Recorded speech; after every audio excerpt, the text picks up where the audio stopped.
Décembre dernier, Patricia Chagnon est dans les locaux de France 3, à Amiens. L'élu du Front National est invité dans notre studio. Mais vous ne la verrez pas sur notre chaîne. Zappez plutôt sur la télé russe. Ruban tricolore, croix autour du cou en duplex, Patricia Chagnon va commenter en anglais l'actualité française et défendre les positions du FN. RT Télévision est une télévision russe au même titre que CNN et Euronews qui transmet en anglais. Donc l'anglais est effectivement pour un facteur important, je pense, dans le fait qu'on me contacte pour parler de certains sujets du programme de Marine Le Pen. Et l'accent anglais de Patricia Chagnon plaît tellement aux Russes qu'ils vont l'inviter. Encore. Et encore, depuis Abbeville, Lyon ou Washington, en 2 mois, en tout plus d'1 heure d'antenne pour dérouler le programme du Front National. Immigration, sortie de l'Union européenne, terrorisme et Marine Le Pen. Mais comment une quasi-inconnue du FN est-elle devenue la coqueluche d'un média russe? On a posé la question à RT. 2 semaines d'attente et voici la réponse par mail fraîchement arrivée de Moscou. Les Russes n'ont pas vraiment apprécié. Surprenant que votre chaîne accepte cette demande d'explication. RT ne complète pas seulement une vision du monde, mais en donne une meilleure représentation que les médias dominants. Et qui se cache derrière cette chaîne meilleure que les médias dominants? Eh bien, c'est le Kremlin. RT, c'est la nouvelle appellation de Russia Today, chaîne financée intégralement par l'État russe et qui dépense 300 millions d'euros par an pour ses médias à l'étranger. RT en anglais, en espagnol, en arabe, bientôt en français à la télé et déjà très actif sur Internet. RT se présente fièrement comme la chaîne la plus vue au monde sur YouTube. En clair, c'est la voix de Moscou, un média en pleine expansion. Nicolas Hénin, auteur de La France russe, a enquêté sur ces réseaux d'influence du Kremlin. Est-ce que vous connaissez Patricia Chagnon du Front National? Non. Pour Hénin, la Russie sort les gros moyens, il parle de guerre de l'information.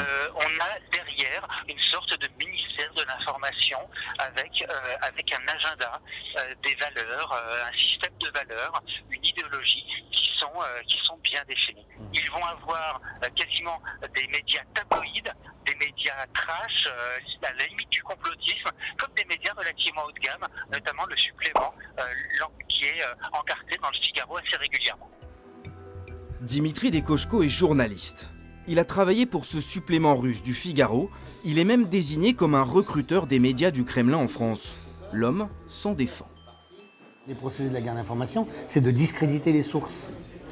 Par exemple, moi on m'a invité plusieurs fois sur des émissions alors comme le bad boy, c'est-à-dire le très méchant garçon, parce que moi je défendais plutôt la position russe. En fait, je ne défends pas la position russe, je défends la position de la France qui a intérêt à travailler avec la Russie. Et tout intérêt à accueillir des médias russes, selon lui, pour contrebalancer la propagande américaine. Oui, il y a de la guerre d'information, je dirais, des 2 côtés, oui. À la limite, la guerre d'information, elle est mieux menée du côté occidental que du côté russe. D'autre part, les Russes, ils ne se cachent pas. Je veux dire, RT, Sputnik, vous savez que ce sont des médias qui sont russes. Vous n'êtes pas idiot, vous pouvez parfaitement vérifier ce qu'ils racontent. Vous connaissez, vous, Patricia Chagnon? Non, moi je ne connais pas. Non, mais c'est pas grave. Il y a beaucoup de journalistes, de correspondants locaux qui ne sont pas connus. Hein. Mais elle n'est pas journaliste. Oui, mais il faut qu'elle y trouve son intérêt aussi, puisque si elle est journaliste, il faudrait qu'il la paye. Une guerre de propagande, avec un arrière-goût de guerre froide. Après l'élection de Donald Trump, les renseignements américains ont ciblé la Russie et ses médias comme un puissant outil de désinformation. Mais c'est quoi le rapport avec notre élu Picarde? Eh bien, RT est client des personnalités d'extrême droite. Pourquoi? On a posé la question à Vincent Caucase. Il a enquêté sur ces médias russes en France. On prend chroniqueur par chroniqueur ou interviewé par interviewé, l'extrême droite est quand même très largement surreprésentée sur le site de RT. Des invités pro-Brexit contre l'Europe, l'OTAN, le libéralisme, une ligne éditoriale qui colle à la ligne de Marine Le Pen.